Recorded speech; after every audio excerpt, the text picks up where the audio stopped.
So San Francisco yesterday and over the last couple of days has done what's very hard to do. They walked away from really, really good players and acknowledged, yeah, we worked really hard. We got to a bunch of Super Bowls and NFC championships. We didn't get a trophy, and we're not going to get one with this group. So they let good players go. Kyle Juszczyk's been a Pro Bowler 8 years. Greenlaw, the linebacker. Ward, the corner. Aaron Banks, Hufanga, the safety. Deebo Samuel. They just said, listen, we had a stacked roster. We got close, a bunch. We didn't win. I would have done this last season. I said going into this year, the Cowboys and the Niners, regression was going to begin, and they have both absolutely peaked. So I think they did it a year late, and I think 1 year from now, they have 12 draft picks this year, San Francisco does. And I think next year at this time, Trent Williams, Kittle, Christian McCaffrey, maybe Fred Warner are in the same space that these guys they all let go are in. They got bloated, they got loose in negotiations, and the Los Angeles Rams, their primary rival, running a tighter ship, sailed by them. I think signing Deebo and Brandon Ayuk to big deals is a mistake, and they would acknowledge it now. Both guys are talented, but a lot of injuries, and they're chatty. The moral to the San Francisco story. So what's the moral to this? Great quarterbacks win Super Bowls. You can have a very good head coach, Kyle Shanahan. You can have a great roster. Last 5 or 6 years, San Francisco. And you're going to come up empty. The Rams, it's different. Rams had a 2-time Pro Bowl quarterback in Jared Goff, a quarterback that got to the Super Bowl, Jared Goff, and they did not settle. That's why the Brock Purdy negotiations are vital. Garoppolo, not great. One pass, win a Super Bowl, missed. Brock Purdy, smaller, injured a couple times. Not great in inclement weather, which you often get in December and January. So a 6-year run, no trophy, a lot of Super Bowls, conference championship games, stacked roster, great coach, but just good at quarterback. So, and that, to me, that's the moral of the story. And I think San Francisco, there's another opportunity here that they're going to settle at quarterback. For the last guy picked in the 7th round. Not big, not super mobile, not huge arm, more than capable. But I think they've fallen in love with Kyle Shanahan's coaching. McVay is every bit as good as Kyle Shanahan, and he won't settle at quarterback. Andy Reid is better than Shanahan, the coach, and he upgraded from a Pro Bowl quarterback, Alex Smith. So that's the moral to the story. You can have the great coach. You can have the stacked roster. If you're good at quarterback, there's an opportunity here to just have to reboot and rebuild. That's what the Niners are doing.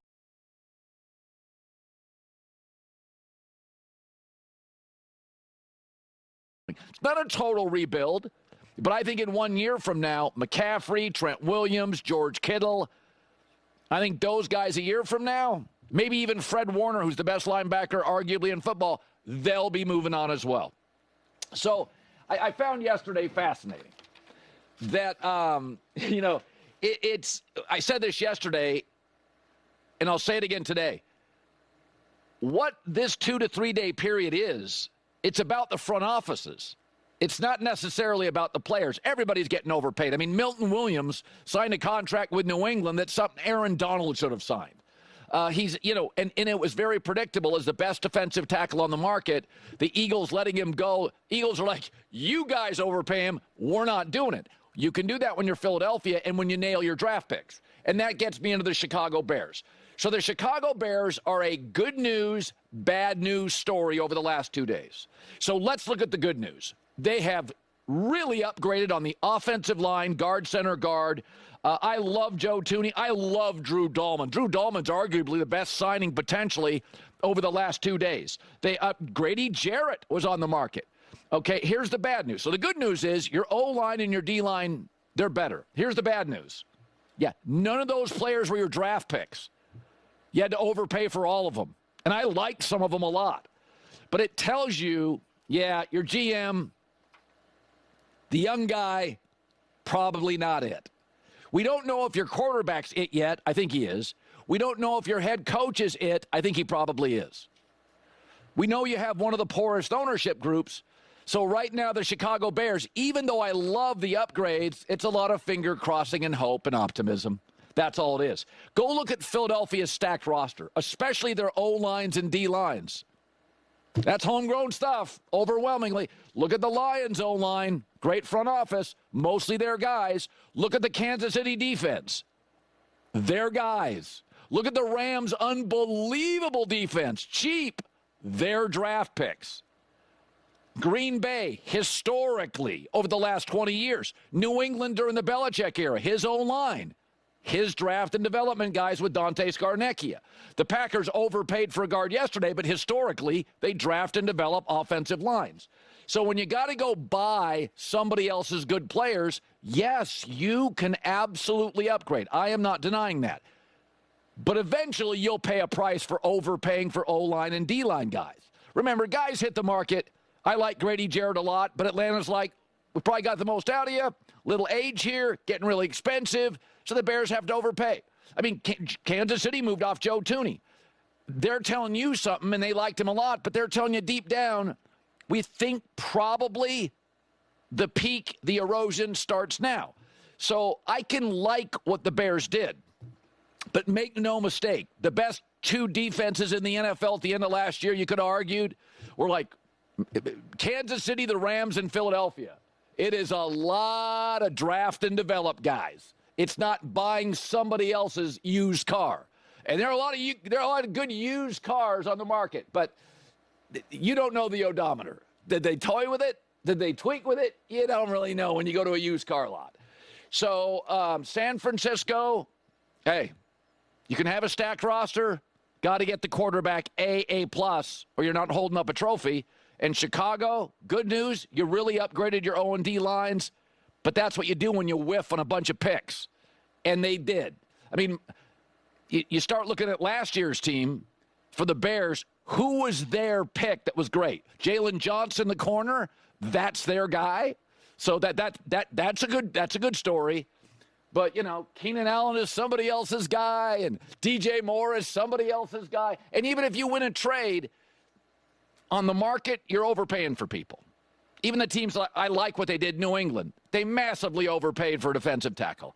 That's not the way to sustain greatness. The way to do it is the way Detroit's front office, Rams front office, Kansas City's front office, Philadelphia's front office, and you could argue those four teams I just named could be the four favorites next year for the Super Bowl.